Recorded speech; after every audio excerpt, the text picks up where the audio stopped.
Hello and welcome to the Arcade Era Power Hour, episode 16, where we enter part 4 of our series covering the Arcade Era related television shows of yesteryear.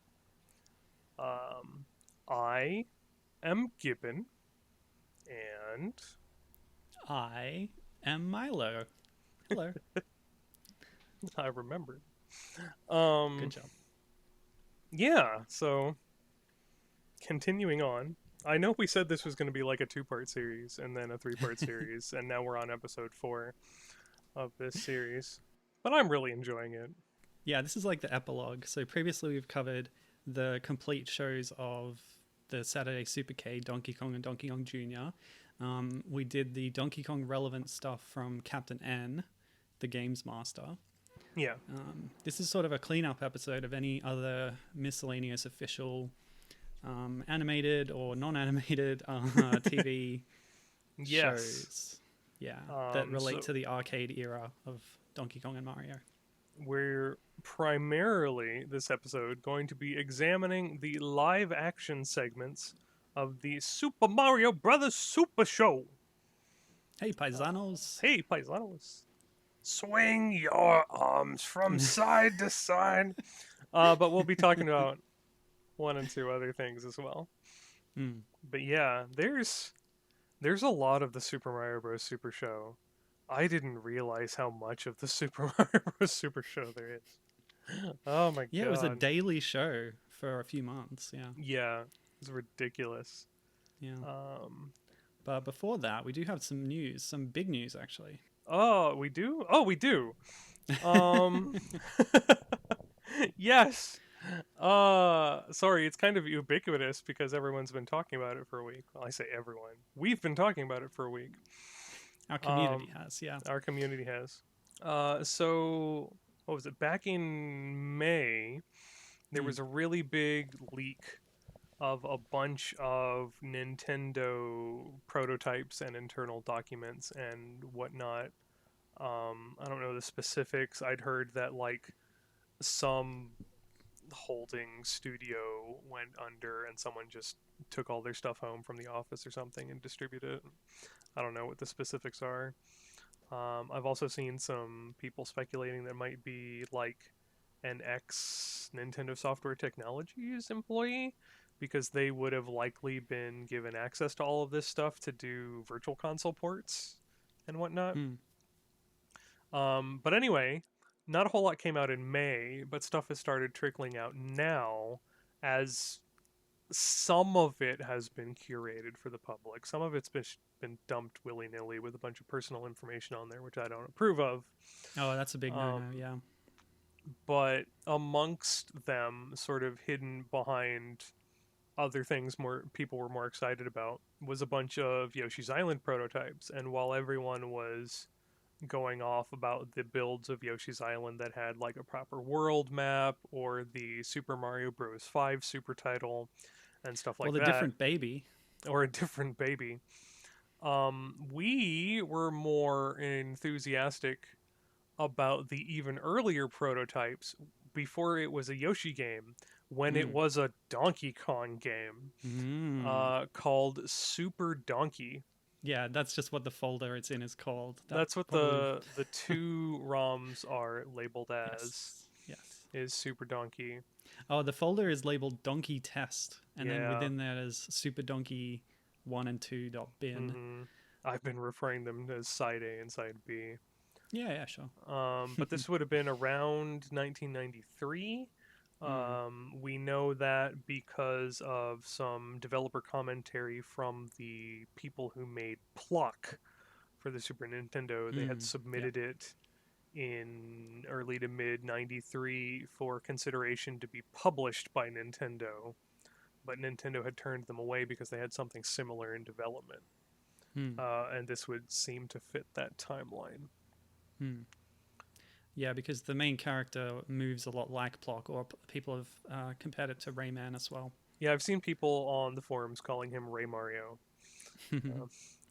And yeah, that we'll be doing an episode that focuses more on that later. Yes. But that's some really exciting news that we have this sort of missing link Hmm. in the sort of Donkey Kong history that also is of interest to us specifically because it's a pre-country rendition of Donkey Kong and seems to have some stuff in common with like possibly Stanley or Sky Skipper among other things. So Exactly. And since our last episode, all this came out, and people have been looking through the files and extracting things from them. So we've got sprites of what looks like Donkey Kong and possibly other Kongs and monkeys and such. But the details are still coming out. So we wanted to give it a bit more time to make a proper episode that actually focuses on it when we have more detail and a more complete picture of what this project was. yeah. Yeah. So that will probably be the episode following this one, but we'll see. And since our last episode as well, we also had the full release of Paper Mario: The Origami King. Yes. Now, Gibbon, you've played this game, yes? Yes, I played it to completion. I enjoyed it a Excellent. lot. Not the best Paper Mario in the world, but definitely the best of the more recent entries. Sure. I'd say it can comfortably sit up there with the originals. Last time we commented on some enemies showing up in the game. It was sidesteppers. I was wrong about the fighter flies, but there are a couple different varieties of sidestepper, and there's no like sidestepper characters, but they are like the major enemy in the water temple, so to speak. Oh, yeah. So they get a pretty prominent role. There's not really much other arcade era stuff going on in the game at all. But that was cool to see, at the very least. So yeah, neat inclusion there. Hmm. But that lets us sum up the coverage on Origami King with it has one enemy from Mario Brothers. The end, right? Yeah, basically. Oh, well, that's fine. Yeah, they were working under restrictions, and there have been myriad interviews that have come out in the past few weeks of clarifications of like, no, like it's not a choice on our part. We're doing what we can within these restrictions, sort of thing. And I commend them for getting away with as much as they did in this game because they did do some really interesting stuff given the framework they had to work in. I just wish I don't know. It's one of those things where like they've been trying to find a new paper gimmick for each game, but I kind of want them to stick with the origami theme. Like if they have to make another one in this mold, or they decide to, I would love for them to stick with the origami theme, or maybe not even really theme it and just do a generic paper world so they could continue using some of this stuff, because this game is one of those like this is pretty good, but if they iterated on specifically this and didn't throw out the gimmick for a new thing next time, I think this could be polished really well. you know? But, we'll see how that goes. But yeah, it's cool to see arcade era stuff continuing to pop in the current generation's Mario titles as it has been doing on the Switch. So, having said that, let's go back in time to a time when there were very much laxer restrictions on what the Mario universe could do. Oh God, isn't that the truth? So, we're going to be talking about the Super Mario Brothers Super Show now. Mm-hmm. And not because this is a variety show, it's got multiple segments. Yes. And we're really not talking about the cartoon at all because it's really, for the most part, a Mushroom Kingdom centered story. Either of the cartoons. Because Zelda was also part of this. Yeah, that's right. So this was in a block with Zelda. A typical episode is you have the opening theme song, which blends the live action and animated worlds together. And then you have a snippet of a live action bit, so like the first half of that story, and then the cartoon in the middle for about 12 minutes. Mm-hmm. And then another 2 or 3 minutes of live action at the end, as well as like most of the episodes have a preview of the upcoming Friday episode of Zelda. So I found it really jarring that during the live action segment and in the middle of the second live action bit, they stop, they turn to the camera and say, now let's watch some scenes from The Legend of Zelda. I'm like, no, I don't want to. You can tell these were filmed after because sometimes they spoil the bit they're going for. That's true. But the live action bits are basically bumpers to go around the animated bits. But there's a through plot. Yeah, but it's reasonably substantial. Like all up, it's maybe a 5-minute like skit. Yeah, they're about with a webisode length. Yeah, with a guest star and everything. The guest stars are what get me. When the Zelda segment kind of intrudes on it, it's, you know, not only do I not like the cartoon because I don't like Link's personality in it, but it just seems really out of place. In my frustration trying to watch these in a like efficient manner, I was like, maybe I should just sit down and edit all the animated bits out of this and put it up a playlist that's just the live action segments. But I suppose, would I then also edit out the and take a look at these clips from Zelda bits as well, or leave them in for historical posterity? Or no, I wouldn't. I'd edit them out. I immediately answer my own question. I think you would lose something if you lost those. Well, yeah, but like, I don't know, maybe I'd move them to the end of this segment so they didn't interrupt, you know? Yeah, and then they always end with the Marios, usually with the guest star. Well, what's weird is that they have an ad break, and then after the ad break, the only thing they have is "see you next time, bye," and then the closing theme song, which seems strange to me. Well, the theme song, the opening theme song is like a full minute or so. How long is the closing theme song? A bit, I don't know. Yeah. But there's also a second opening theme song before the cartoon portion, which is a variant on the first Plummer rap. Yeah, it's crazy. And then, so that's Monday to Thursday is the Mario Super Show every day. And then Friday is still the Super Mario Bros. Super Show, but instead of the Mario cartoon in the middle, you get a Zelda cartoon. And so speaking of the intro and outro songs, what a lot of people remember about this show is Do the Mario, the closing song, which is sung by Mario's actor, Captain Lou Albano. You'll know how it goes. Come on, sing it with me. Swing your arms from side to side. Come on, it's time to go. Go do the Mario. Yes. Just like this. Half stumble. Yes. Every time. He does it every time. Every time. It's so great. I love this show. This show is bad. It's really bad. I love it. It's silly and dumb, but it's fun. Yeah. Yeah, I always liked the Plummer rap more than Do the Mario. Hooked on the Brothers, you know. I have to wonder if Come On Cranky, Take It to the Fridge is playing off of the rappers in the Mario rap saying to the bridge of well, the that's song. just a common phrase from yeah, songs but like this. Yeah, I don't know. I don't know anything about 90s music. Like, I was alive during that period, but I wasn't hip and popular, so what the fuck do I know? The opening theme goes, the Mario Brothers and plumbing's their game. They're not like the others who get all the fame, which is clearly a reference to the Scapelli construction company, right? Clearly. Yeah.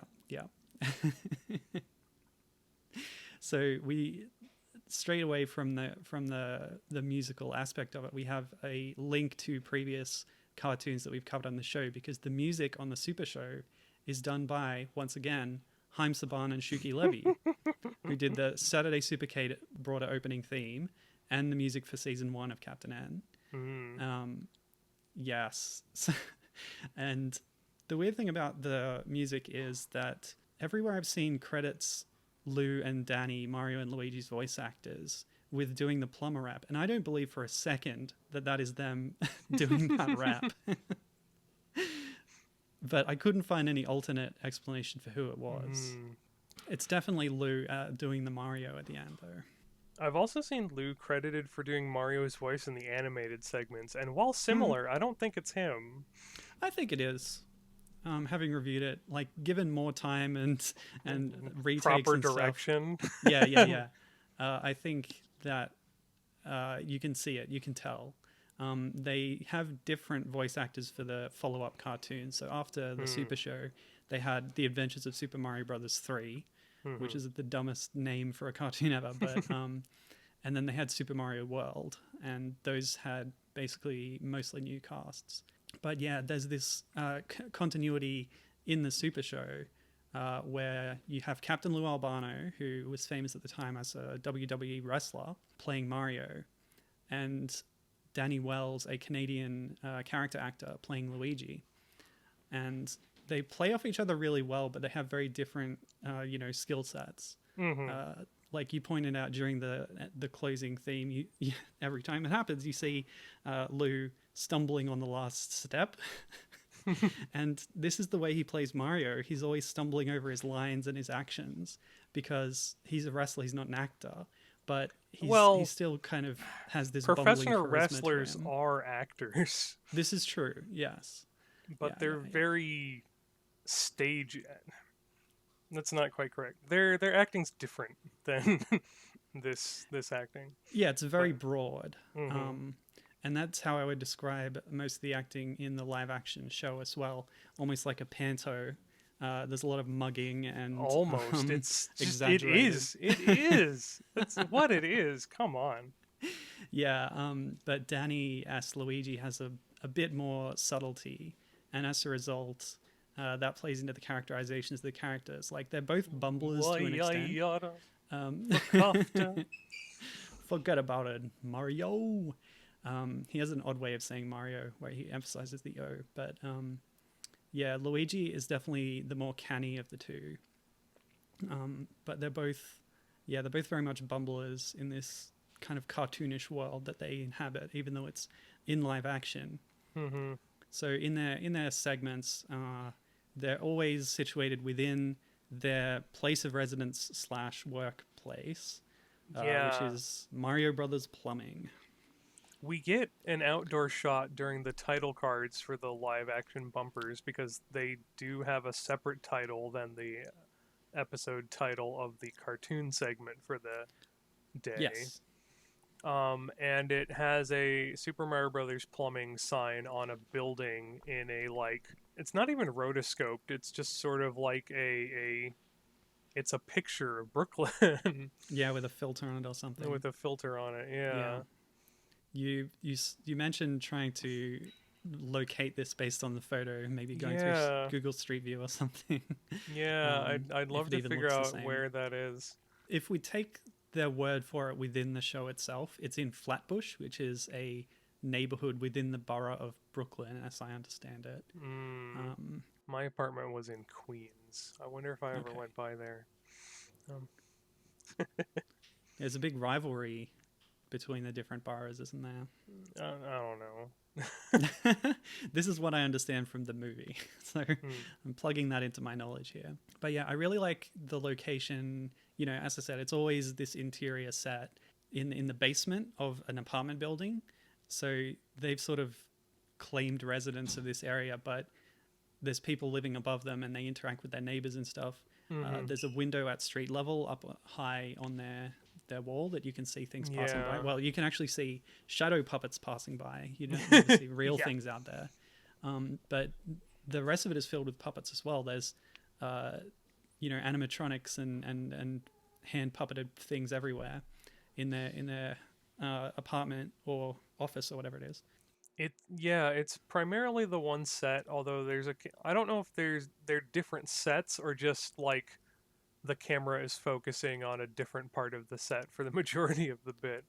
Yeah, it's just one big room, And you've got things like there's a garbage chute coming down and a furnace, which they sort of take care of the maintenance of, as well as working out of this office. But often people come to them because it's all done on this one location. There's a lot of like Pee-wee's Playhouse-isms. Sure, yeah. Like their medicine cabinet has no back. It just is a hole in the wall to like outside the door. So like you'll get scenes of like Luigi shaving in the mirror and there's a knock and he opens the cabinet to see who it is, sort of thing.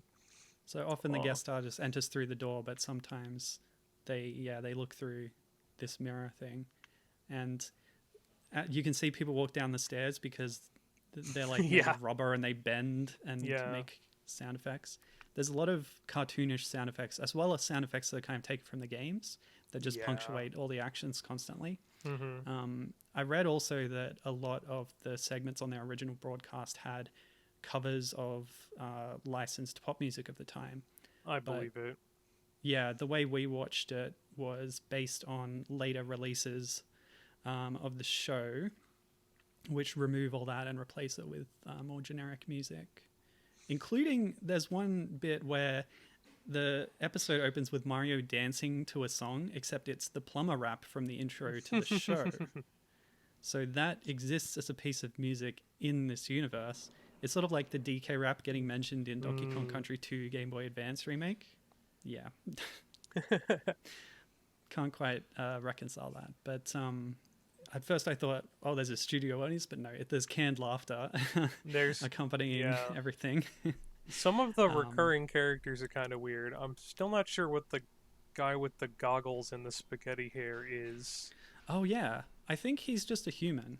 Okay. So this is Edison, who is an electrician who works below them, even in sort of tunnels beneath their apartment. Yeah, he like pops up through a sewer grate in their place. Yeah, and he's got a hard hat and this sort of mop hairdo that's probably literally just a mop, and goggles, but you can never see his face. So he's one of the recurring sort of side characters in their context, aside from the guest stars. What other characters are there in their place? Their extended family, which are mentioned a lot and show up occasionally, also played by the main actors. So you have like cousin Marianne and Luigina, who are them in drag, and like Mama as Mama well, Mario, and Aunt Luigina, and Aunt Luigina, also played by them. Yeah, you've got their cousins Mario, Bob, and Luigi Joe. Is it, or is it the other way around? Oh, I can't remember. My favorite recurring guest cast member is the Ratigator, which is a giant rat alligator hybrid like puppet animatronic that like comes out of in the episode he's introduced in. He comes out of like a sewer grate in the wall, but in a later episode, the guest on the episode like opens up the grate under their stove, and Ratigator pops out to talk to him. Yeah, they sort of treat him like a pet, but it's a strange rat alligator hybrid. You don't usually see his body, but when you do, it's covered in brown fur. It's disturbing. Like, think an alligator head with rat teeth and big green mouse ears. Yeah, exactly. There's also Clogs, or Clog, which is like a sentient bundle of hair that runs around. Oh, yeah. The Cuckoo Bird, which they have like a sort of miniature mock subway station on the side of their wall, which is next to an actual subway station through the wall or something. Like half of their wall is knocked down and you can see the signs for the subway. Yeah. But that opens up, and then a little train with a cuckoo bird on the end comes out, and that talks to them in a sensible way. Yeah. There's a scarecrow that's in their little garden plot inside that's planted in a bathtub, and that screams sometimes, so that's kind of alive. Strangely. But the main thrust of the show is the guest characters. Yes. Sure. Like, these are all incidental. These are recurring bit characters that aren't the main focus of the episode. The main focus of the episode, we can categorize the guest characters into two categories. One, real people playing themselves on the episode, usually a celebrity of the day, although I don't know who half of them are. So, or two, characters of famous historical people. Well, I've expanded that out actually in my own notes to 6 categories. Really? Okay. Yeah. So I identified there's celebrities such as Cyndi Lauper or Magic Johnson or Shabba-Doo. Of course, Mm-hmm. everybody knows Shabadoo. Yep. There's Totally know who that is. impersonators. So Mhm. you get somebody playing Cher or Mikhail Gorbachev or Elvis Presley. Yep. Those There's three people fit in the same category. exactly. There's parody characters. So you get Sigmund Fruitcake, Yeah. the noted head doctor. Mm-hmm. Little Robert, who's standing in for Little Richard. Mm-hmm. Alligator Dundee, who Yep. is sort of implied to be a pre-Crocodile Dundee character. Yep. I We'll don't get to that. know. The fourth category is people reprising a character that they played in another format. So you have Elvira, Mistress of the Dark, showing up twice. I believe that's both in Zelda segments. You get Sergeant Slaughter, the wrestler, and as well as Rowdy Roddy Piper. You get Maurice LaMarche playing Inspector Gadget and reprising his role from the animated series, but this time in live action. Actually, he did not have a role in the animated series until later because the original voice actor passed away, and then he was the only other actor who'd played Inspector Gadget. Of course. But I'd count Fascinating. Okay, yeah, sure. Yeah, crazy. The other category is existing characters who are not reprised by the actor. Yeah, I was splitting hairs as I got further in this list, but this category includes Dracula and Santa Claus. And HAL 9000. Well, that's 9001. That's like a parody character. And the final category would be new characters for the show, including the family members, as we said before, but also one-offs like Madame Agogo, the fortune teller, or the Imperial Poobah from the plumbing. Yeah, and their various apartment neighbors who aren't celebrities. Yes. So what are like some of your favorite episodes or memorable characters from the show? Well, the aforementioned Alligator Dundee episode stuck with me. One, just because it was a little more ambitious. It didn't the camera wasn't focused on the normal wide shot of the room and was instead focused on a side area with a sewer grate.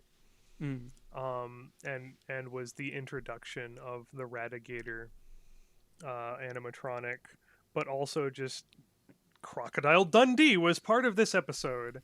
And at first I was like, wow, they're doing a Crocodile Dundee parody, 4 years after that movie aired in theaters on a Mario television show. Okay. But then like the bit is like Radigator is scared because something was chasing him in the sewers, and then Alligator Dundee comes down and he's like, wow, I'm hunting this big monster. And the Mario Bros think they're both talking about the same thing, and then it comes to light that like Radigator was scared of Alligator Dundee and Alligator Dundee is hunting Radigator, and like miscommunication shenanigans ensue. This all takes place over the course of like 2 minutes because these are really short. But then once the stuff is cleared up, Dundee is talking about how like he came to New York to hunt down the legendary Radigator because he thought it would help him like woo a woman. And the Mario Bros offhandedly mentioned that this would make a good like movie plot, and he basically like summarizes the plot of Crocodile Dundee and goes, "Huh, yeah, I think you're onto something there. I'm gonna go pitch that." And I'm like, "Wait, did we really? What? So yes, we had a Crocodile Dundee metatextual origin story as the live action bumper of the Super Mario Bros. Super Show. So that was a bit of a memorable episode. Another episode that just broke me, and I had to stop watching these for a while to just go rant at my brother about the absurdity of it, was Hal from Space Odyssey being like, I can't let you do that, Dave. Hal the computer. Yes. Being the guest character for an episode because the bros have ordered a Hal and he's hooked up to their pizza making machine. Yeah, this is the rare double guest episode because they've also got Einstein. Yeah, we got Einstein, who's the creator of HAL. Who is now a computer programmer. And there's interesting trivia about this because he's played by Ed Metzger, who famously portrayed Einstein for over 30 years in a stage show which is the only show that has been officially endorsed by the Einstein family. This Wow. is Albert So Einstein, this the is the Practical official Bohemian. version of Einstein.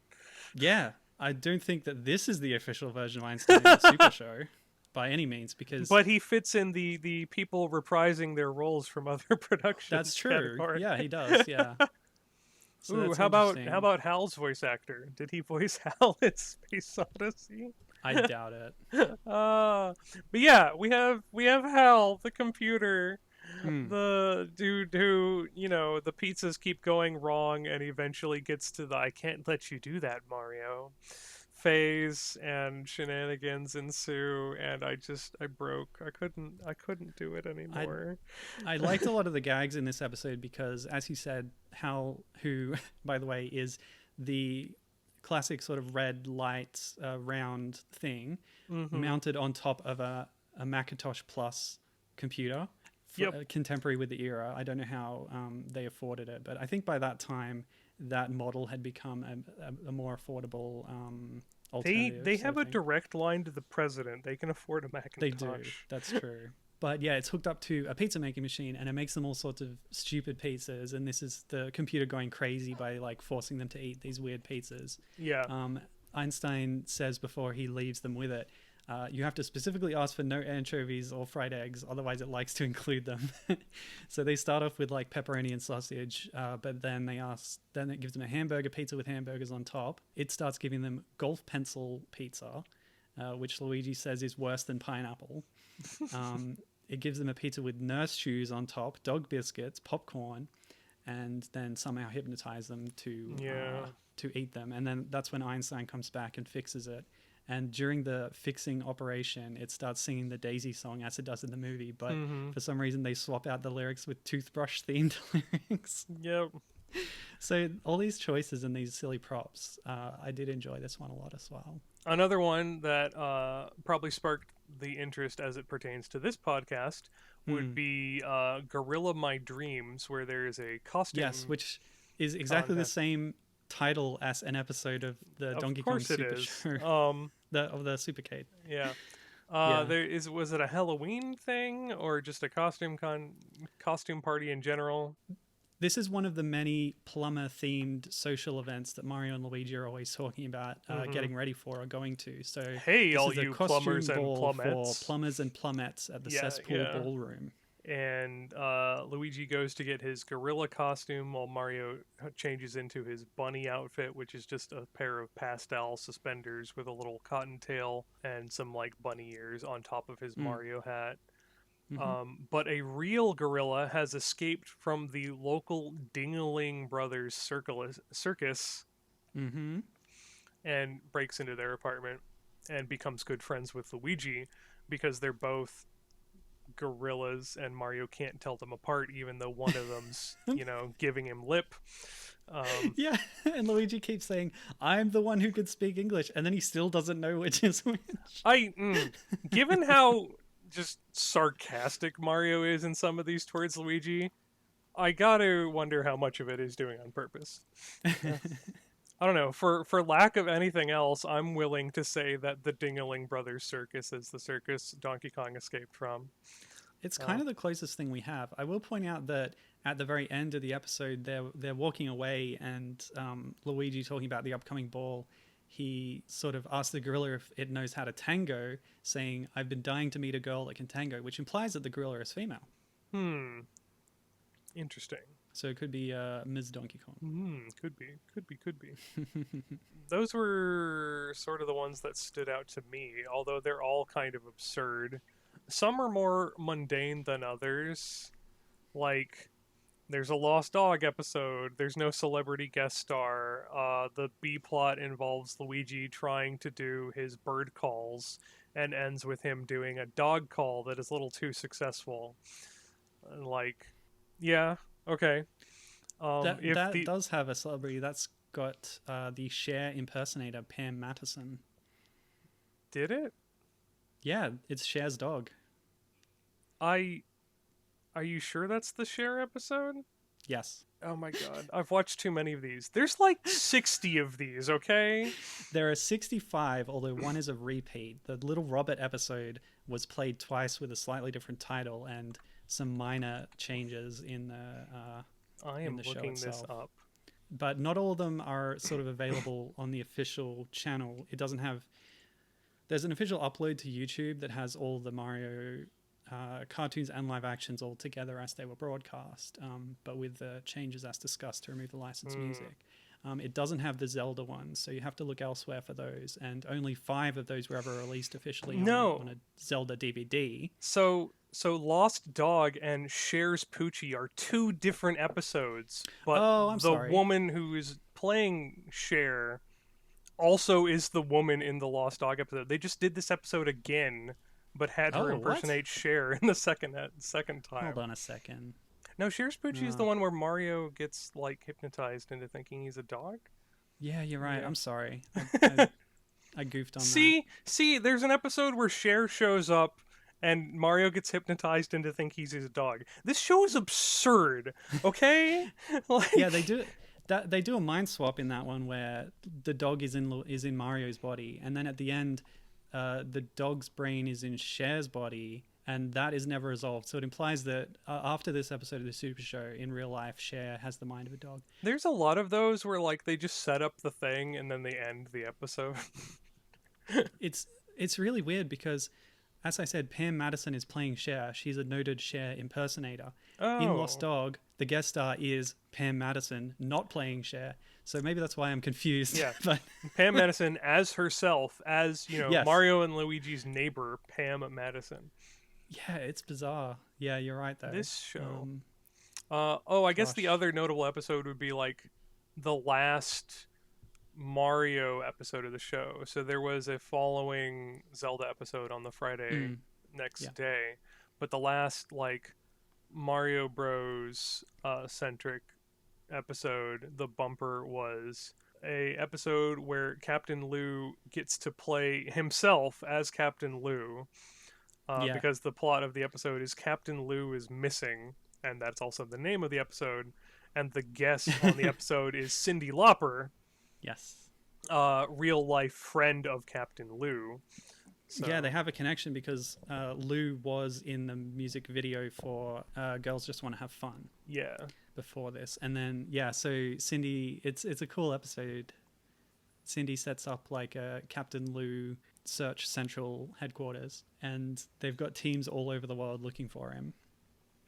And this is one where they do have contact again with the President of the United States, that who sends a telegram to Lauper saying that they've given up, and the reward for finding Lou is $50, by the way. Yeah, I really liked a moment in this episode in particular, because if there's one catchphrase that the bros have in the whole show, it's one of them saying, uh-oh, and the other turning and saying, uh-oh.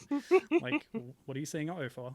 So they do that a lot, and it's pretty funny. In this episode, when Lou comes in and finds out that they've been looking for him, he says, uh-oh, and Luigi kind of does a double take and kind of looks confused for a moment. And I like that moment. But yeah, it's tragic because Mario never gets to meet Lou, and Lou is Mario's hero. Yeah. And role model. I guess one notable thing about these live action bumpers, and sort of the reason we're covering it on this as part of this set, is that it makes no mention of the Mushroom Kingdom stuff at all. Yeah, it's just completely set in this Brooklyn context. It's just them being a pair of goofy plumbers up to wacky things in their apartment in Brooklyn.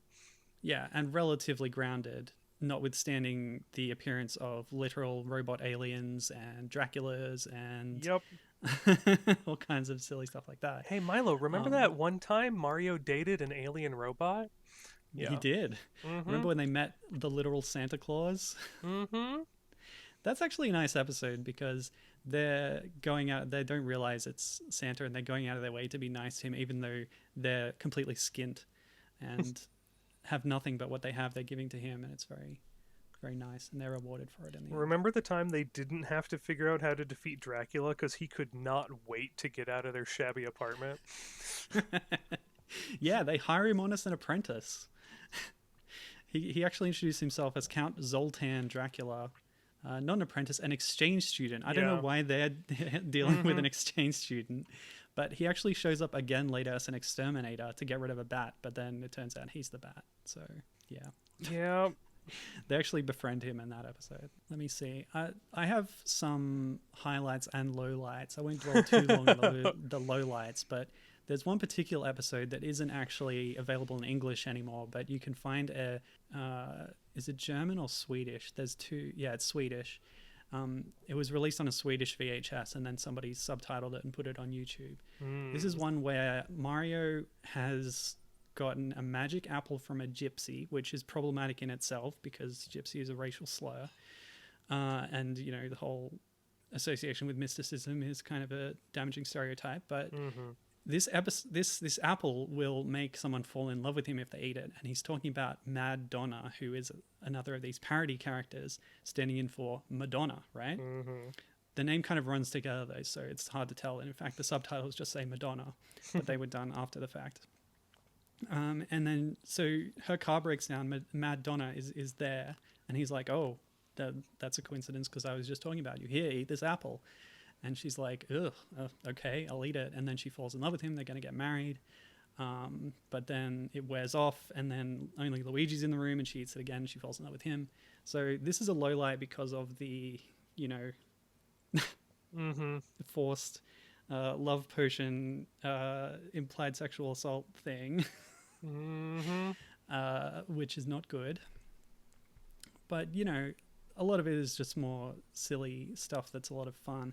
I like whenever Gary Schwartz shows up. He has 3 separate appearances.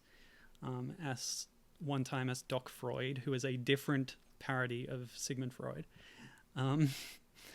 And one time as Dr. Toby the Plant Doctor. And he's delightfully over the top with his cartoonish voice. But one of my particular favorites as well is episode 5, which is one of the Zelda accompanying segments. This Sorry, episode, I want to count see is it. right here. I didn't watch this one, but I need to track it down. Yeah, this is called Slime Busters, and it's bizarre because Ernie Hudson appears as himself and introduced by his real name, but he's sort of semi-reprising his role from Ghostbusters. He's got a proton pack, and they call him a Slime Buster. And there's sort of giant slime monsters attacking the apartment, and they possess Luigi, and they send Ernie in to deal with it. But yeah, he's really great, and unlike a lot of the guest stars in these episodes who are very broad and over the top, Ernie plays it with real charisma and humor, and he's got a he's got a great line where just before he's about to confront the slime beast, he says, "If I'm not back in 10 minutes, put a dime in the meter," and then he goes through the door. It's amazing. So the Ernie Hudson episode. I also like whenever Nedra Volts shows up. One time she's Angelica, the strange and mysterious salesperson for Weird and Spooky Gadgets Incorporated. Yeah. And that's the one where they basically do backwards from Red Dwarf, where everything is running backwards. Luigi does that surprisingly well. Yeah. He says words in a sentence in reverse order and nails it. Like I said, out of Danny and Lou, he's clearly the proper actor of the two. I also really like the Madame Agogo episode. I haven't been giving these names, but It's fine. yeah, Madame Agogo in episode 34 she's like a fortune teller psychic type of thing, and she just does this rapid fire, like many jokes and punchlines in a row with drum snare hits in between. And yeah, I just found that very amusing. What else? Gosh, there are so many good ones. We mentioned Mikhail Gorbachev. He comes in and he wants to experience the pizza of America, but then he tries to improve it with his borscht and Ukrainian sour cream and Russian caviar. And they're terrified of causing an international incident. Yep. Oh boy, this show is crazy and really fun, I think. It's pretty great. So I want to do an overall thing of like, what do we learn about the Mario brothers through this show. And, well, I guess number one is that they love pizza. They're constantly eating pizza. There's always pizza boxes, whether generic or... At one point, the one where Mario is a huge slob and Luigi divides the apartment in half and says, you live over here, I live over here. And there's actually Domino's pizza boxes on the floor, which isn't usual. But there's, like... a constant fixture of the apartment is their pizza phone, which Mario introduces in episode 3 as, I rigged up a phone with some pizza, and it's just a phone with a pizza on it. And I don't understand what that does, but they have the pizza phone. That's just there. And they're always cooking pizza or ordering pizza. In that same episode, actually, Luigi cooks a pizza with anchovies, grapes, and cheese whiz, but usually it's pretty normal.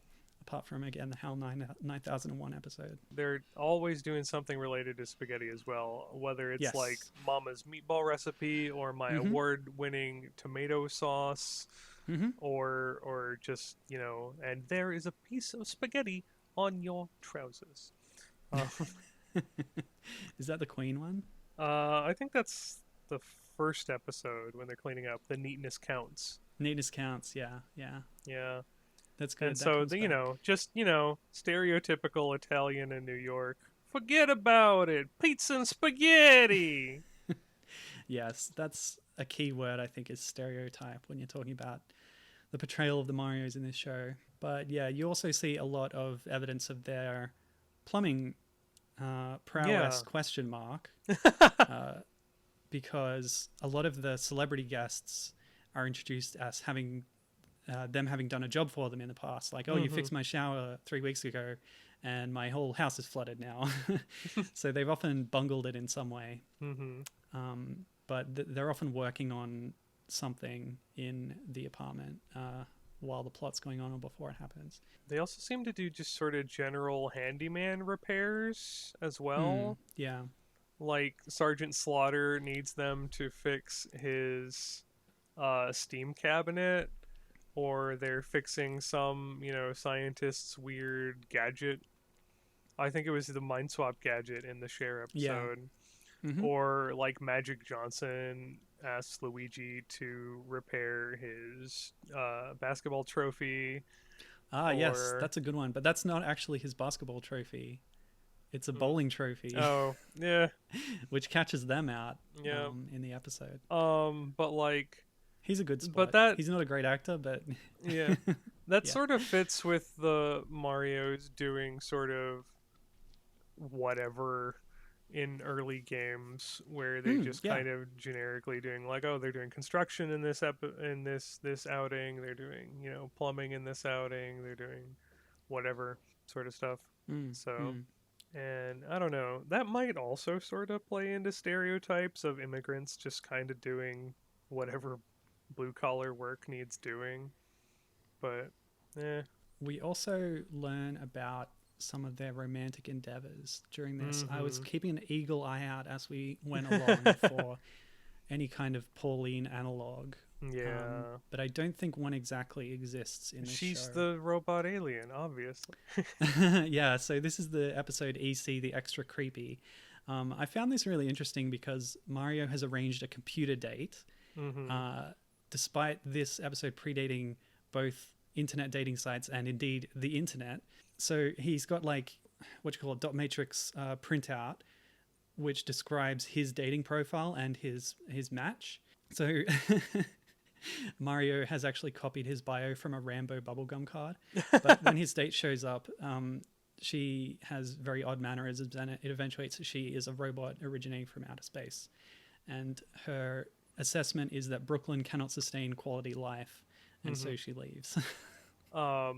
This was one of the episodes where I think the Zelda insert kind of ruined the bit, because she's talking in her alien voice and talking from being outer space during the while I prepare to go back to my home planet, watch these clips from Zelda. And it's like before the reveal has happened. I see. That she's a robot from outer space, because Luigi is still like pointing out, she's eating the wrench, Mario. And it hasn't, the oh my god, she's a robot hasn't happened yet, even though it's blindingly obvious to anyone paying attention. So, Yeah, but they were definitely an item for the duration of that episode. So that's and like a she gives him romantic. her heart, literally. That's right. At the end. Yeah, it's Mm-hmm. lovely. So Luigi has a girlfriend in the episode French, where Mm-hmm. he's learning French from a book, and he goes to the park to pick up chicks and scores. He manages it instantly because women like French and think it's romantic. This is another stereotype that is true in this show. I liked also in this episode where Luigi calls Mario a vache espagnole, which I learned in high school French class is what French people say about somebody who can't speak French very well, and it means that they're a Spanish cow, or that they speak French like a Spanish cow. Nice. So there's that. Interesting bit of trivia about Luigi's girlfriend is there's a Yes. specific person on who's been banned from Mario Wiki for putting edited photos of herself as Luigi's girlfriend on the wiki over and over again. So Mario describes Elvira as girl of his dreams, a dream girl, and then he has a dream sequence where Luigi is a mummy and Elvira is there making her usual lewd jokes, but toned down a bit for the child audience here. I noticed Luigi makes some hand motions at times in the show that are a bit like, I don't know if the kids watching will understand that, but that's almost a bit rude. Where he does like the chin thing or the forehead thing, and he says some sort of muttered under his breath stuff that I'm like, not sure if that's kosher language. Oh, interesting. For Yeah, he does Kafka. do the sort of why I order and forget Yeah, about it kind yeah, of stuff yeah. a lot. Episode 55, Jody, the pizza delivery girl, has a big crush on Mario and keeps bringing him Mm. free pizza. So, but he doesn't reciprocate that. There's the date with the fortune teller lady. That's right. They have entered a contest, and you get to win a date with one of a number of celebrities. And she sees the future, and that they've won the booby prize, which is a date with her. I liked her Yellow Pages ad, which was Mario and Luigi call to find out what you've won, and they're like, "Oh, damn, she's good." Yeah, yeah, I that's a guess really good there's one. the gorilla that's going tangoing with Yep, Luigi. that's true. The gorilla. The only other one I noticed would be Roxanne from episode 61. Hmm. So she's played by Vanna White, who is a well-known Ooh. game show person. Hostess? Hostess, sure. I couldn't think of the word, but Eye candy? Oh. well, yeah. So this is an interesting episode. They receive a letter, and Roxanne is calling in a favor on the promise that Mario made her long ago. And Mario says, "Oh, that's when I promised to marry her back when we were sweethearts." So this is an old flame of Mario's, and they do the classic routine where Mario doesn't know what to say in this romantic situation, so Luigi is coaching him through it by giving him things to say from inside a bin that's right next to him. And of course, she does notice, as we find out later, that he's in there. But yeah, the twist is that the promise was not actually about marriage, but Mario had promised to sell her plumbing supplies at wholesale price. And she's actually happily married with 5 children or something. So this is, yeah, he's thinking the relationship is going to be restarted, but it doesn't end up that way. She knew you were there the whole time. I noticed that because only an intelligent woman would turn you down. This is another episode that throws the timeline of the show into wild confusion Yeah. because she specifically states near the end that this promise was made 15 years ago. So they've been working as plumbers for 15 years. Hmm. How old are they exactly? Mm, And mid-20s? Perpetually? I don't know. yeah, and this ties into the cartoon episode, which is really the only one that relates to this pre-Mushroom Kingdom period of time, which we'll Yeah. go into more detail later. But there's a detail in that where they meet the president as they are attending Plumbers Academy, Yeah. and the president is George Bush Sr., who took office in 1989, the very year that the show was broadcast. So if they only became official plumbers in the same year that this show started, then how were they promising some plumbing supplies 15 years ago? Yeah, that's a bit. Yeah. Your theory was that they were operating unlicensed or amateurish for some period. Is that right? Ugh. I don't know. I was just gonna say the George Bush thing was an animator error because in that same flashback, like Mm. the boot sergeant is like the human XP of Koopa, voiced by the same voice actor, and it's like Sergeant Cooper. So I'm just Mm. assuming creative liberties with the flashback were taken. Because, this is Mario bigging up how he got a Golden Plumber award from the President of the United States. Ah, I So see. So he's an unreliable narrator, and he's that's. telling it from his current present perspective. That actually makes sense. I like this explanation a lot. Should we bring up the other timeline stuff now? We totally should. Okay. So, what was the other timeline stuff? Well, there's Gorbachev, for one. Uh, Yes. So, Mikhail Gorbachev reigned as premier of the Soviet Union from 1985 to 1991. yes. There's. Oh, there was some stuff involving Captain Lou, maybe? We totally talked about this before we started recording, and now we appear to have forgotten all of it. Well, you Uh, brought up Captain Lou because at the time he's doing the show, he's retired from wrestling, right? yes, that is correct. But we were trying to. There was something that made us think, like, oh, if this is. Oh, right, right. If we. I brought up the Super Mario Bros. Movie Mm. because part of the plot of the Super Mario Bros. Movie is Mario thinking Daniela will be upset that he has missed their date because he bought them tickets to WrestleMania, Mm. implying that they've missed the date over the course of these adventures.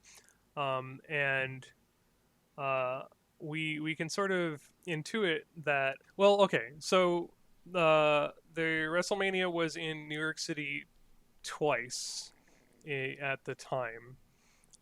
It was in New York City the year after the film came out in March of 1994. Um, but the only prior time it had been in New York City was in March of 1985.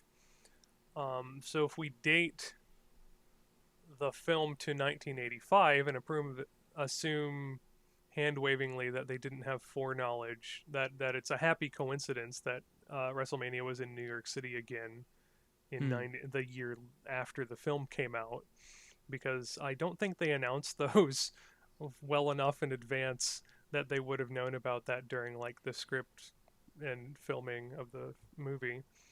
So Mm. if we kind of put this in 1985 and therefore date the Super Mario Bros. Super Show live action bumper segments to like 1985, because this appears to be pre their Mushroom Kingdom shenanigans, Mm. then Gorbachev kind of fits during all that, and Captain Lou would have still been an active WWF member at that point in time as Mm. And it would have well. been Ronald Reagan instead of George Bush. Is that right? Yes, I think. Yeah, that makes a lot of sense to me because that also makes that fit into the game chronology between Mario Brothers and Super Mario Brothers. Yes. Because these shows did follow game chronology in order, as because they did Super Mario Bros. Super Show and then Super Mario Bros. 3 and then Super Mario World, like Mm. year over year for their show. So yeah. My alternate theory was that the live action segments are actually post Super Mario Brothers. Mm. I don't actually believe this, but there is some evidence for it because part of the premise of the show is that they found a secret warp zone while working on the drain and Mm. ended up in the Mushroom Kingdom, and Sliders style, they're trying to find the warp pipe that will take them back home. And there's a Mm. couple of instances in the cartoon where this is part of the plot. Oh, we found it. We can actually go home now. But oh no, we have to stop Koopa, etc., etc. The sequel cartoon, as we discussed, The Adventures of Super Mario Brothers 3.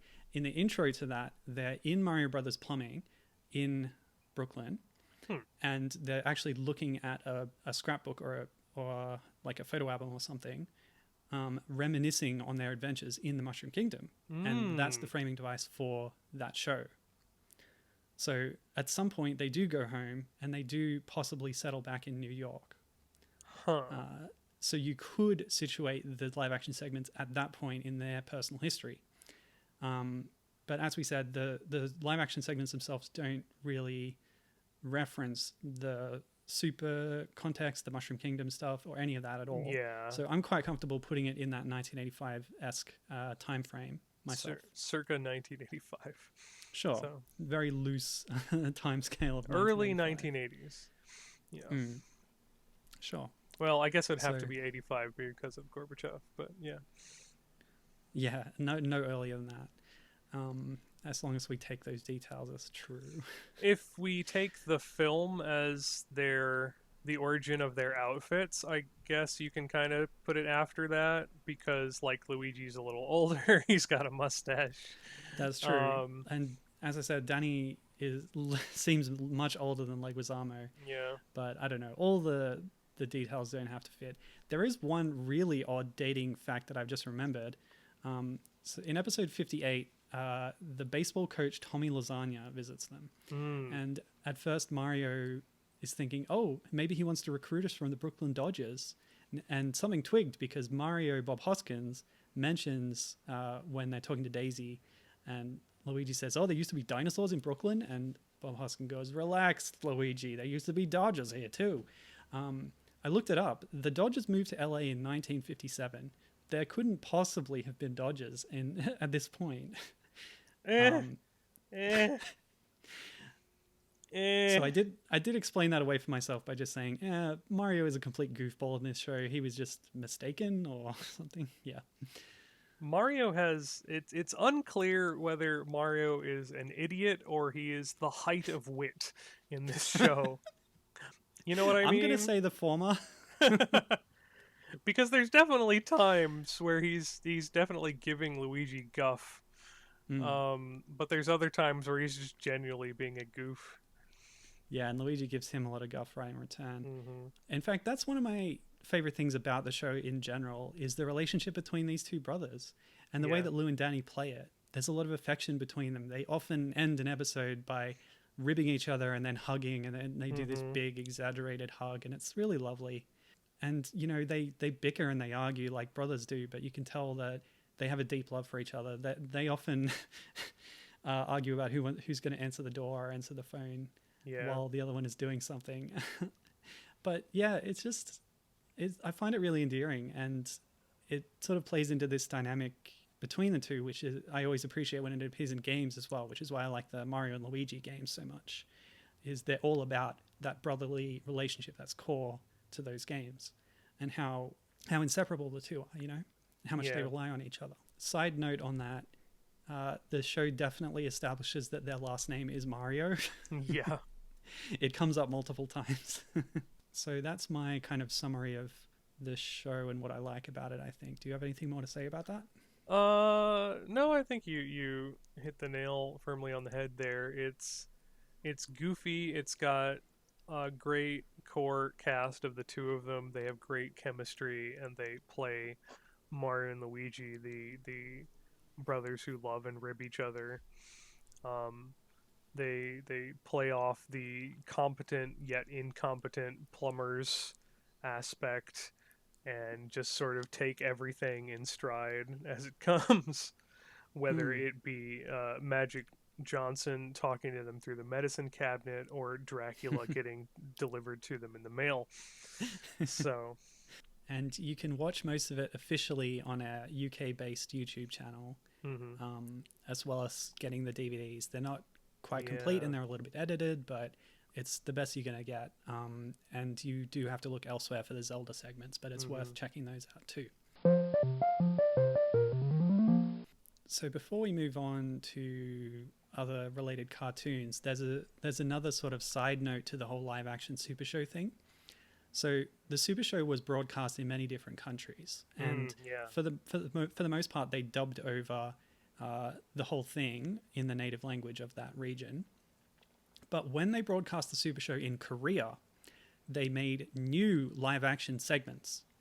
Now, you can't really find them on the internet very much, but there is one of them on YouTube that I was able to watch. Did you watch this one as well? I did. I didn't really know what was going on, but they seemed like Well, no. just their mannerisms. They seemed to have nailed it.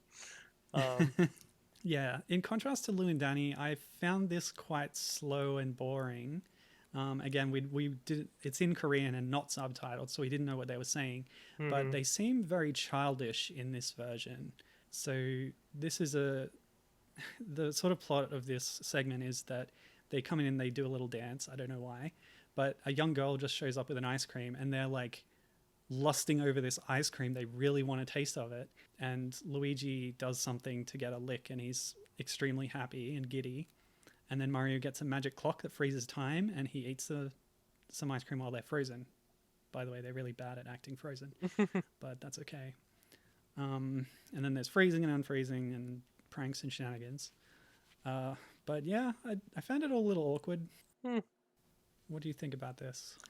I find it interesting from, like, this wasn't a super uncommon practice. Like, Fraggle Rock also was filmed in such a way that other countries had the option of filling in their own live action bumpers to the puppet segments.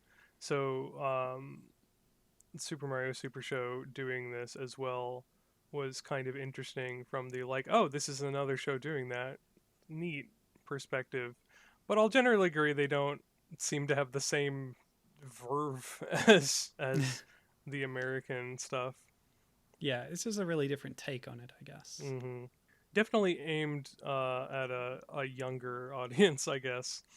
I was amused by the kind of low budget feel of their living room, which is just filled with random props, but in a different way to how Mario Brothers plumbing is filled with props in the original show.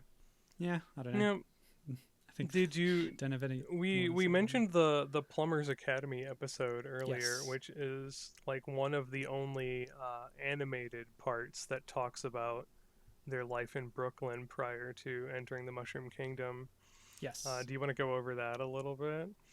Yeah, sure. So for the most part in the cartoon segments, they're always doing strange parodies of popular things at the time, or genre parodies. I noted a quote on the Mario Wiki page saying that freelance writer Perry Martin in 2018 explained that the show's focus on parodies came from Andy Hayward, as the production team had struggled to make much material from the thin story present in the games.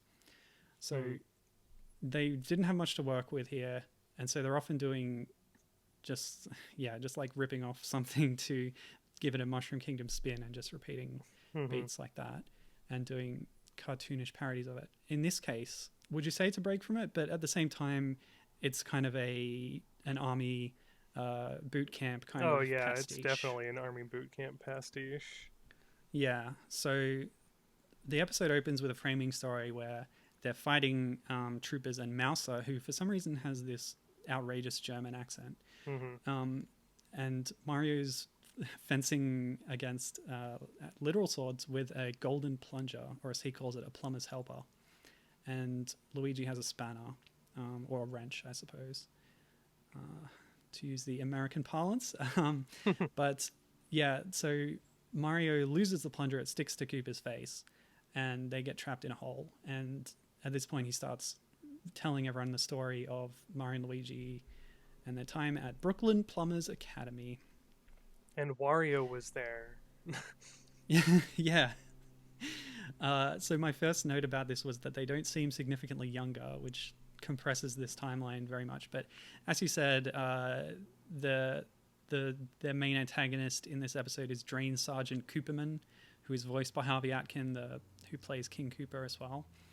And it starts with them in a lineup inside like a classroom. And yeah, one of them, it's been extensively pointed out on the internet that one of them looks a lot like Wario. It's a very portly, short, yellow and purple clad plumber, perspective plumber. But not just yellow, purple clad, like he's got the right stature, and he's got the half sleeves like Wario does, unlike all of the other plumbers in the lineup. Like it's Wario, like years before Wario was a thing. What the heck? Yeah, it's really interesting. So yeah, Cooperman is like totally giving them crap. He says, to be a plumber, you got to have the right stuff, and you have the wrong stuff. And he makes them do all this hard graft, like carrying bathtubs up a fire escape, speed unclogging. They then get put on KP, killer plumbing, where they have to dig a very deep hole. I don't know why. Yeah, I don't know. Plumbing does sometimes involve digging very deep holes. It happened in my backyard a couple of months ago. But this is an extremely deep hole. And then when he calls them out, they appear to have incredible jumping capabilities at this stage because they bound out of that hole with a single mighty leap. It's amazing. Mm-hmm. And then he's like, okay, now fit all these jumble of pipes together without even using wrenches. And do it in 20 minutes. And it falls apart and they get trapped inside this jumble of wrenches. Cooperman then shoves more pipes on top of them and it's filling up with water and he's literally going to murder them, which is very strange. Yep. So they get out of that and then they are very disheartened and they're going to leave the academy and say, oh, we're not going to make it. We might as well go get some other job. Librarians is what Luigi suggests they go and do. But on the way out of the academy, there's a statue of the founder of the academy, Salvador Drainado, who is a character who actually has popped up already in the show because he ended up in the Mushroom Kingdom through a warp zone in the drains as well. And he manages to get back to Brooklyn while the brothers stay there. And they're inspired. When the plumbing gets tough, the tough get plumbing.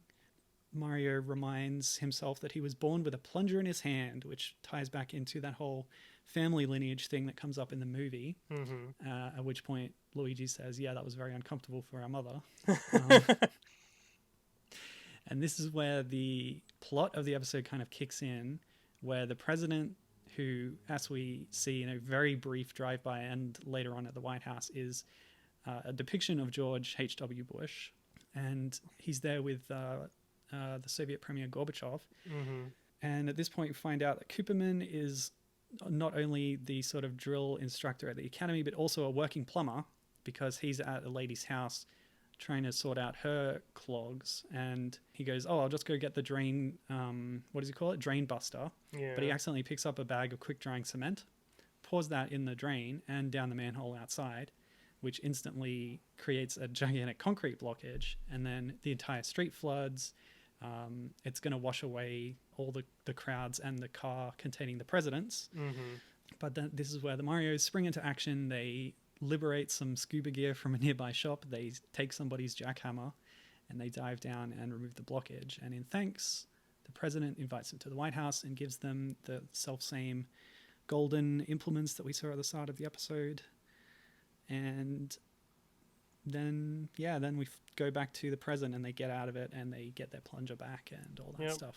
One detail I noticed during the award ceremony is that Mario is incredibly small. He's a tiny goblin man, and it's really as jarring as seeing him in Odyssey in New Donk City is him next to this caricature of George H.W. Bush, who is a normal-sized human. Mm. So this kind of disconnect was happening all the way back then as well. That is kind of a nice segue. I was looking up info, and a couple different wikis cite that concept art in the Art of Super Mario Odyssey book seems to imply that Mario Brothers Plumbing was going to be one of the random buildings in New Donk City at one point. Okay. And part of the sort of area plot of New Donk City is that Mayor Pauline has revitalized the city and given it a makeover using the power of the power moons. So I'm wondering if, like, New Donk City, previously known as New York City, yeah. Well, that doesn't fit with my fan theories. But... Well, that didn't actually make it into the game. So. Yeah, that's true. No, that would have been cool. Do you know what it looked like? Was the sign? I don't know. I wasn't able to actually track down the concept art in question. Like, I only found this like an hour ago, and I wasn't able to procure like scans of the book since I don't own the book myself. I should probably buy that book. It's got some great stuff in it, like punk rock. It does. Yeah. Rosalina and Pauline in casual streetwear and stuff. So. Yeah, I've seen some scans. It's really cool. Did you have any thoughts about that episode? I just sort of splurged a lot of words out there. It wasn't a bad episode. Like, it was different from the normal animated segments, which are like wacky Mm. shenanigans in the Mushroom Kingdom with Mm-hmm. weird takes on stuff from the Mario games. Mm. Like, usually the show is kind of mashing up Super Mario Bros. 1 and Super Mario Bros. 2 USA. They Mm. borrow a Yeah. lot from Super Mario Bros. 2 in this Yeah, for the show. cast, yeah. And so it was a little interesting to see like just a cartoon episode about them in Brooklyn not Mm. encountering any weird supernatural shenanigans. Yeah, yeah. But like while it's an interesting curio within that context, it's also just sort of a kind of a plain episode. Sure, sure. Mm. I guess it's worth noting that there are a few instances later on where they return to Brooklyn. So, like, one of the last episodes is Cooper finds the warp zone to Brooklyn, goes in and takes over. And they also go back and forth a few times in The Adventures of Super Mario Bros. 3 as well. But I don't know if, yeah, I didn't want to cover those because it's Yeah. like, it's post Mushroom Kingdom. It's like bringing Mhm. that context into the other context. Yeah. Yeah. But it still, carries through that backstory as established that that is their home, and that kind of thing. That's still true as a through line through it. Yeah. Yeah. Mm-hmm. Overall, a good show. Super surreal just seeing all the people that showed up on this show. Like, in addition to some WWF wrestlers, now Mm, WWE, mm, presumably because, like, Captain Lou was a wrestler and had connections, you also just get, like, popular music people or, like, one of the popular New York newscasters as himself in an mm. episode, or stuff And that like game show host guy. Inspector Gadget showing up when like Yeah. that Yeah. wasn't even airing new episodes at that point in time, and like just yeah, weird. Yeah, probably the most famous one is either Magic Johnson or Cyndi Lauper's famous too, Ernie Hudson. But you also have Patrick Dempsey from Grey's Anatomy, Hmm. but you never see his face because he's inside a giant monster plant costume. Yeah, they had a surprisingly wide array and high profile array of guest actors and Mm. celebrities for bumpers on a Mario cartoon show. Yeah. Yeah, we have one or two Yeah, we got. other things. Sure. I had a really brief note about the anime movie, Hmm. uh, which is often known in English as The Great Mission to Rescue Princess Peach. Yeah, although its Japanese title is Peachy Hime Kyushitsu Daisakusen, which is a Japanese anime thing that was never released in English. There's been a fan sub as well as a fan dub actually of the whole thing, Ooh. which you can probably find on YouTube.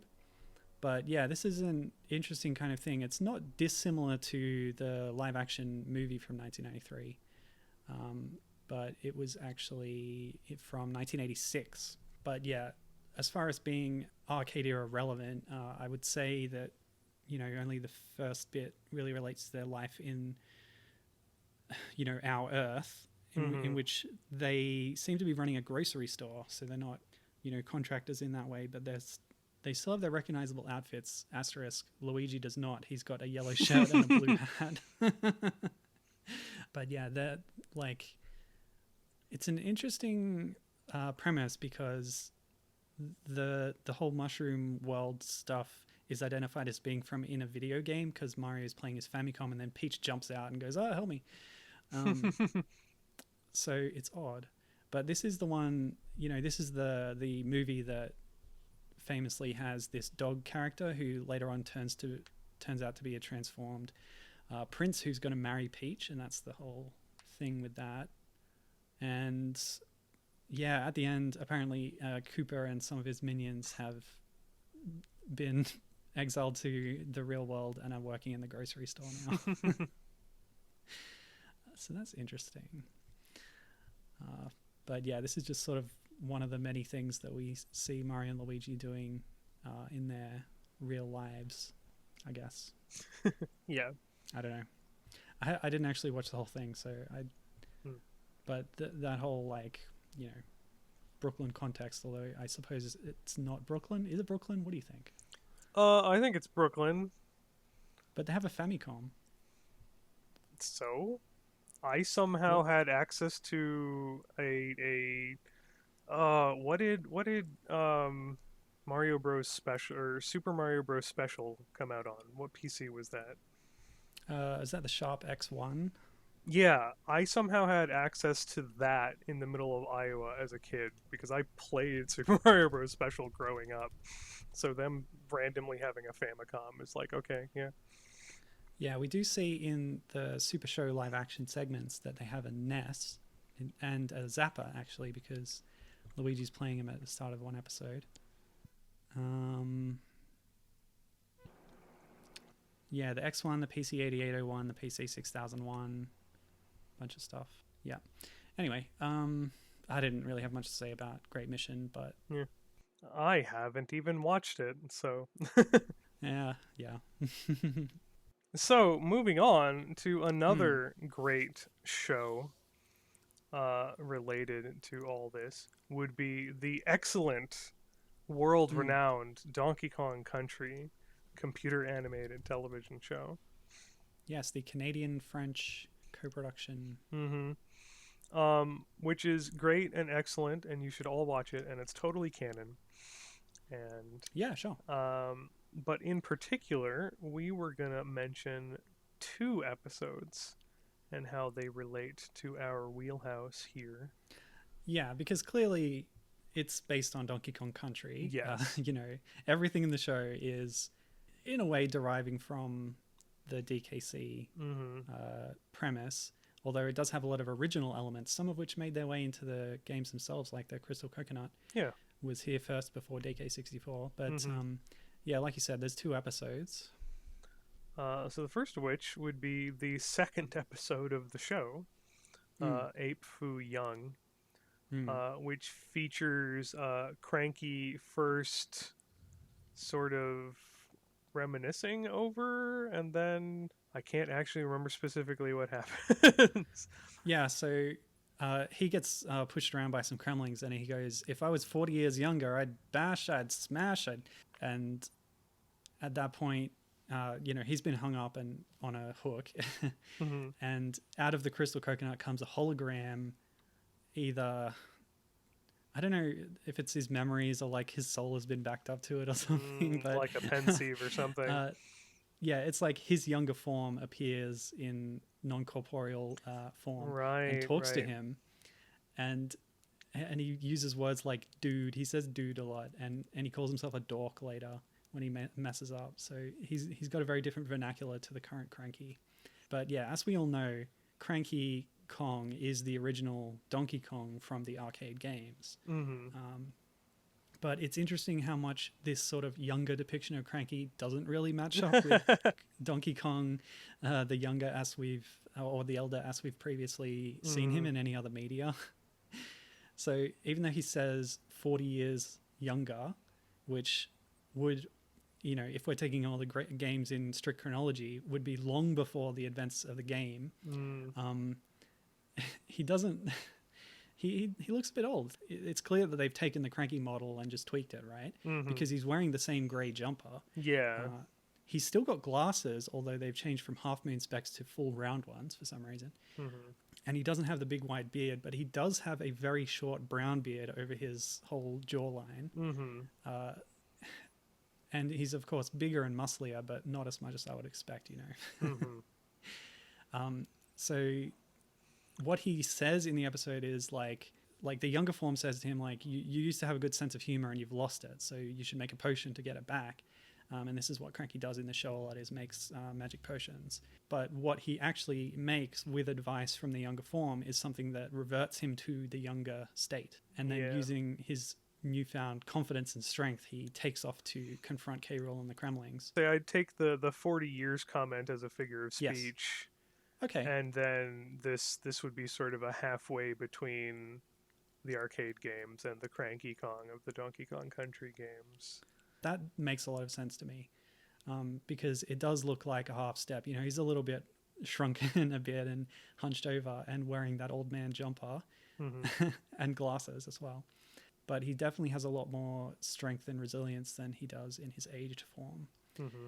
When he gets to K. Rool's cave hideout, whatever it is, he smashes in through the ceiling and, in fact, uses DK's famous catchphrase, banana slammer. So that's something that was part of his character when he was the protector of the island, you know? I wonder if he said it to Mario during Donkey Kong Jr. Yeah. when he's punching him on the windscreen or kicking him. So at this point, K. Rool doesn't actually recognize this gorilla who's come in. So K. Rool didn't know him at this point, which will become relevant in the next episode. But as Sid goes on, the potion soon wears off. He reverts to his old form and laments, "I'm not a stud muffin anymore." I'm not a stud muffin. I can't do his voice. Yeah, the voice. I can't do it either. Yeah. So it's an interesting kind of offbeat new design for Cranky that's sort of in between other states of life that we've seen him in. And there's a slightly alternate take of it as well, because this show kind of got a manga adaptation, and it's part adaptation and then it sort of goes off into its own thing, which then incorporates DK64 stuff more heavily. It was printed in Korokoro magazine, and it's a really cool manga. It's like my favorite Donkey Kong manga. The author is Hijioka Makoto. So check it out. I'll probably put a link to it in the thing. We're gonna have a lot of links in the description of this one. Yeah. Anyway, so for this manga, the early chapters are like straight adaptations of episodes. So chapter 2, Cranky's Great Invention, sort of adapts this episode, although it changes the structure of it a bit. So you do see a take on Cranky. It looks pretty similar to the show, though. It's just a sort of side note worth mentioning. Nice. Yes. What's the other one? The other episode we were going to mention would be Best of Enemies, which again deals with Cranky's past a little bit. It opens with DK and Diddy rummaging through Cranky's stuff for And this is reasons. the 11th episode of season 3. Yes, so a bit further on in the show. Yeah, and after they've sort of done a big art style shift, where a lot of people say the show looks a lot worse during season 3. Lower budget during later season makes sense. Yeah. They've come across a photo of Cranky and K. Rool together, and they're kind of surprised to see that they're just hanging out together in this photo, and Cranky reveals that they used to be the best of friends and used to go thrill seeking together. Cranky, as depicted in this photo, is more his usual Cranky Kong render, not the younger, more muscular one we were just talking about. Which is why K. Rool doesn't recognize it. Or Karul, I should say. Yeah, Karul. And that they had a falling out because K. Rool cheated during their at the now final contest because he couldn't stand losing the prize. Those halcyon days spent in the endless pursuit of the next frivolous escapade. I don't know why I keep trying to do this voice. No, that's Karul saying that. Oh. So he's doing his hammy British accent. Halcyon days spent in the endless pursuit of a next frivolous escapade. No, I can't do his voice either. But Donkey Kong and Diddy Kong come to the conclusion that if they can get these two friends back together, they won't have to do... They won't have to protect the island against the Kremlings anymore because, K. Rool and Cranky will be best of buds and everyone will be on the same side and life will be great. So they get them back together and it just turns into Cranky and K. Rool, getting in everyone else's way as they, go prank around and thrill seek and whatnot. And the Kremlings and the Kongs both hey, let's team up and get them to hate each other again. Yeah, because they really seem to be bad influences on each other, at least in the eyes of everyone else on the island. And this sort of culminates in them doing this weird stunt plane challenge, and the thing on the line is this purple parasol that was seen earlier in the episode when Cranky was cleaning up all the stuff that DK and Diddy had knocked over. And they don't specifically say what the significance was, just that it's really important to both of them. K. Rool says like he bet his entire kingdom on Yeah. this, and that it's Cranky says, when we were younger, we didn't have anything else to wager. It's When we were symbolic. younger, we didn't have anything else to wager. It's symbolic. And it's like, That was terrible. hey, is this Pauline's parasol? Yeah, so this is definitely something that's been picked up on. I went looking at all the different sprites as the parasol has been depicted in Donkey Kong, the game, in its many ports. And invariably it's striped with alternating white and pink panels, usually. So, but this is a solid purple umbrella. Well, as they So say, how do you it's reconcile symbolic.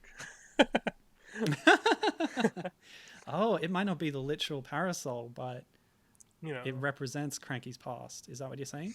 represents, I don't know, some tie to Pauline. I've long had a nice fan theory that like K. Rool was like a Snapjaw from Yoshi's Island DS that got hit with Kamek's magic or something. But I also had a pet theory that like just as K. Rool has like a pet claptrap that he pets on, maybe like Yes. K. Rool when he was a little tiny Kremling was like, I don't know, Pauline's pet crocodile, high society New York lady. I really like this theory. We do see him with a pet claptrap in Donkey Kong 64. Yeah. But yeah, that actually ties into the previous episode that we discussed. The potion that makes people younger, in the same episode, we didn't mention it, but Donkey Kong drinks it and turns into a baby, whose model later shows up as a separate individual as Baby Kong. But anyway, that's beside the point. At the end, they actually manage to get some of the potion into K. Rool, and he shrinks, and then it sort of does a zoom shot in on his crown, and he's inside it. But all they did was take his model and shrink it, because he's still adult shape and proportions, and he still has a tiny crown on his head. Lazy. But the intention was that he turned back into a baby at that point, and having him represented by a claptrap or something would have been really fun, wouldn't it? Yeah. But I while watching this episode, I made a list of all the things that K. Rool and Cranky did together in their thrill-seeking days. They mention whitewater polo, tsunami wrestling, skydiving without a parachute, banana cream pie surprise where it has a bomb in it and explodes. This is a prank they pull, and they say we haven't done that in years. They do barrel bowling during the episode as well. Jungle golf, where they're hitting a coconut around. Not that extreme, but hey, they do it. Joyriding in Bluster's barrel copter. They suggest Texas deathmatch ping pong, but Cranky writes it off as too boring.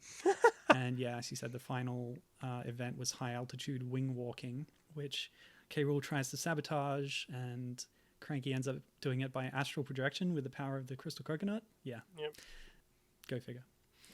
But yeah, it's interesting. Like, he's still old at the point that he was friends with K. Rool, but he was still completely into these ridiculous feats of daring.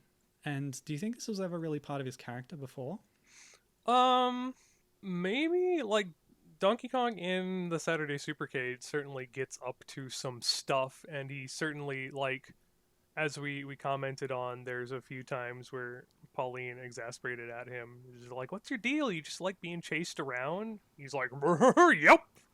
And so he kind of likes the thrill of being chased around like that. And he certainly gets up to some random wacky shenanigans in the games, going around and doing random stuff as he does. So I can see it. Sure, yeah, I can see it. I can buy that. Especially, as I said, when he's actually in a friendly relationship with K. Rool, because they really egg each other on and drive each other to ridiculous deeds. Yeah. Which is the problem, as far as everyone else is concerned. But yeah, as you said, that umbrella connection is really strong. Cranky coming in and not having anything else to his name. Yeah, I was wondering if this meant that, like, the true events of Donkey Kong ended with Mario not collecting all of the lost items and then Donkey Kong taking them. Also, like, who knows what happened between 1981 and Cranky becoming an old man, because there's this huge gap in the games where we just don't see Donkey Kong for a Yeah. long while. And it was established that, Pauline and Donkey Kong were actually pretty friendly at different points over the years. Yeah, definitely. Yeah. So, but yeah, you brought me around on the umbrella. I was like, there's no way it's the same umbrella, but I don't know if it's like as you the said, same umbrella from the arcade game, but I definitely think it has yeah. something to do with Pauline. Yeah, So, it could have been a second umbrella she had, or as you said, like, it's symbolic. That's a line in the episode. yeah. But it's definitely a tie back to the past of the series and Cranky's connection to his younger self. Yeah, good stuff. Yeah.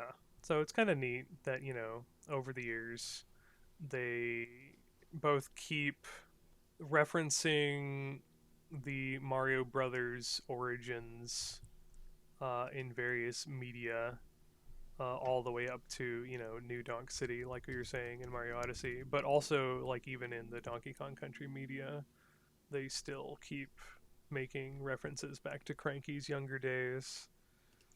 So that sort of wraps it up a little bit. Yeah, that really does wrap it up. We've pretty much at this point covered all of the official cartoon and other televised media relating to the arcade era at this point.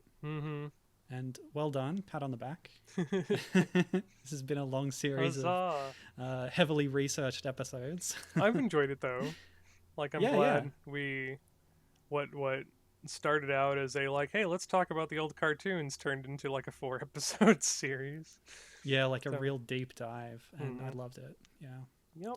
I'm glad we didn't individually talk about every episode of the Super Show. Oh God, yeah, that would have been. It would have taken more time to talk about each episode than the episode actually lasts. Yes. Oh man. So, do you have any plugs for this week, Milo? Yes, I was scrambling to think of something, but I guess one of the last things that I've seen that I really enjoyed and I think needs some promotion is an Australian television show called Get Crackin'. Ooh. Okay, this is a comedy parody show that is a sort of takedown and a piss take on morning, breakfast variety shows. Okay. And how stupid they are. But it also, and so there's a lot of fun humor and stuff in it, and skits and really good stuff like that. But it's also got a lot of really, really hard, painful social satire. Oh no. Like really, really painful just because of how true it is. Stuff like taking on toxic masculinity, or how minorities are treated, especially people with disabilities, or Indigenous and Torres Strait Islander people. And in the case of the latter, they do, on the production side, they did actually involve people from those communities in the writing and starring on screen in those episodes. So yeah, this is like a really great show that they just got a series 2 of it last year, and I've just caught up on it recently. Nice. If you want to watch it, if you're in Australia, it's dead easy. It's on iView. So ABC iView, that's our national broadcaster. You can just go in there and watch it. Hey, this is Milo just breaking in after the fact to add that I found out after recording that if you're listening to this after August 2020, Get Crackin' has left iView. It will no longer be viewable until they reissue it on the service at some point, possibly. Otherwise, the first series is available on DVD from JB Hi-Fi at least, maybe other DVD retailers. I expect series 2 will come at some point, but it hasn't been released yet. If you're not in Australia, it might be a bit trickier. If you have a VPN, maybe you can watch iView, but I did find out that I think it's purchasable through YouTube and iTunes. So nice, it's really nice. cool. And if this idea of it being so intense and satirical in that way, it could be off-putting. The two writers and stars, Kate McLennan and Kate McCartney, yes, those are their real names, unbelievable as it seems, did a previous show that was more like a cooking show parody called The Catering Show. Mm. And they're extremely funny women who, alternate between put upon relatable every person type role or monstrous sociopaths. Wow. And yeah, really great show. Get cracking. I'll put a link in the description. Nice. Oh, sorry. I Oh. should note that it's definitely not safe for families. It's not a family show. Lots of swearing and crude content. Um, yeah, so Okay. it's rated. Most episodes are rated MA 15 Ooh, plus. okay then. Sorry, go on. My plug for the week would be I have recently started reading a book series, the Lady Sherlock series, about. It's not just like what if Sherlock Holmes, but a woman. It's a bit more in depth than that. I have read some of those. I like reading a lot of Sherlock Holmes, but a woman stories. There's a couple series in particular I like that don't just gender swap it, and that's the extent of it. Didn't they Um, do that in that American show Elementary? they gender swap Watson, I think. Oh, right. Yes, you're right. Um, but like, there's a couple book series that are more than just that. Like, the Beekeeper's Apprentice focuses on Sherlock's wife in his later years after he's retired to be a beekeeper, and she's also very intelligent. And there's a series that's about like Sherlock's illegitimate daughter who has inherited his intelligence but doesn't know she's Sherlock's kid. But they're like it's well written and I like enjoy them, but they're kind of mundane. And the Beekeeper's Apprentice ones, they're also really well written, but like they do some of the characters a disservice. Like they make Watson out to be like way more bumbling and dim than he is in the actual like Mm. Conan Doyle stories. But these ones, the Lady Sherlock series, are pretty interesting because they star Lady Charlotte Holmes and her sister and associates, and sort of she's had a fall from grace, and hence the name of the first book, A Study in Scarlet Women, and has been Yeah, sort of I see what they ostracized did by there. society, and is kind of trying to figure out how to make her way in the world as she originally intended, and ends up leveraging her intellect with this manufactured persona of Sherlock Holmes, with it coming to pass that like the chronicles of Sherlock Holmes as depicted in the stories published that we know and love, or sort of half fabrications based on her cases written by one of her sisters, and just sort of it also has like an intelligent commentary on how men and women were treated differently in Victorian society, and how reputation, like what Victorian reputation meant, and how it was different for men and women, and just sort of the injustices of the day, as well as having a bunch of soppy Victorian romance and intelligent Sherlock Holmes drama. So Mm. I really enjoyed it. It's by Sherry Thomas. All of the audiobooks are read wonderfully by Kate Redding. There's 4 books out in the series, with the 5th one soon on the way. I've just finished up A Study in Scarlet Women the other day and have started on the 2nd book. And I'm looking forward to more adventures with these characters. So that's my plug for the week. Cool. Yeah, there's so many adaptations of Sherlock Holmes, aren't there, that I'm sort of burnt out on the whole thing, to be honest. But Yeah, that's fair. Some people I know from the Faction Paradox community, some of the authors mm, over there have, of late, gotten to write some like authorized Sherlock Holmes novels, which Yeah, kind of okay. got me interested in looking back at the Sherlock Holmes books. And like I kind of got burnt out on the Beekeeper's Apprentice series because again, like it does some of the original Conan Doyle characters dirty in the process of bigging up the original characters, but they're well Mm. written. Mm. And like the other, like the Sherlock's Daughter series, again, well written, but they don't do any of the characters a disservice, but they're also not super original. Like a recurring thing in lots of Holmes pastiches is to do just like different takes on the original stories.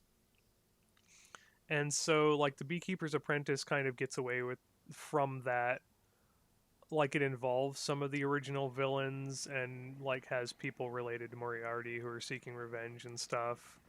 Mm. Um but it also makes that mistake that everybody effing makes about Irene Adler, and has her, be a secret paramour to Sherlock at one point. And it's like, no, you've um, misses the entire point of the character of Irene Adler. Um, Mark Gatiss and Moffat did that too. yep, Yep. Moffat did it in the most horrible way. Um, really missed the point there. For those of you who are unaware of the original Irene Adler story, it's a short, it's not even a full book or anything. And it was basically Irene Adler outsmarting all of the men around her, including Sherlock Holmes, and kind of, going, yeah, look, I don't need any of you, and you all look down on me because I'm a woman, so there, get fucked. Um, and she gets away with it. Sherlock Holmes is not better than her, does not outsmart her, does not catch her, and does not go after her, doesn't fall madly in love with her or anything. He's just like, huh, would you look at that? Lesson learned, duly noted. I should not underestimate women. And that was the extent of it. Like, but everybody under the sun who writes Sherlock Holmes fiction seems to be like, the only woman who is worthy of him. Of course, they fell madly in love, and she gets in trouble, and he swoops in and saves the day. And I'm like, you're all idiots. So yeah, the Beekeeper's Apprentice falls into that trap. Mm. And I believe the daughter of Sherlock Holmes also does that. Like, yeah, he and Irene kept meeting back up, and at one point, blah blah blah blah. Sort of a underpants gnome. Step 3, profit, and it's like, and then there was a kid, and we're not gonna focus on the details. Like, the point is, this woman is the daughter of Sherlock Holmes and doesn't know it. We don't need to know too much about who the mom was or anything. It's not important to the story.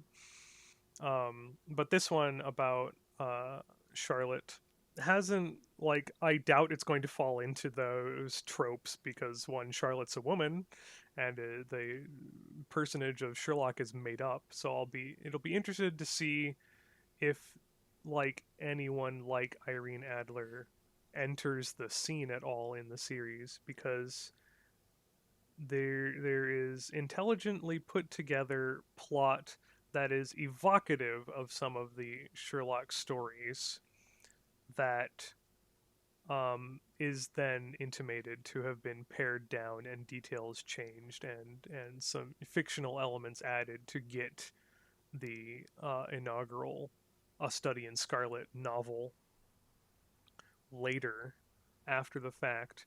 But it is quite a good tale on its own and doesn't really rely on any of the, like, oh look, it's this Sherlock Holmes character but different tropes, because like that's kind of sort of the whole point. Like, you have characters that are like, oh, I can totally see how within this metatextual narrative the author posing as Doyle would turn this character and borrow elements from this other character and conflate them into one character, and that's how you get Mycroft sort of thing.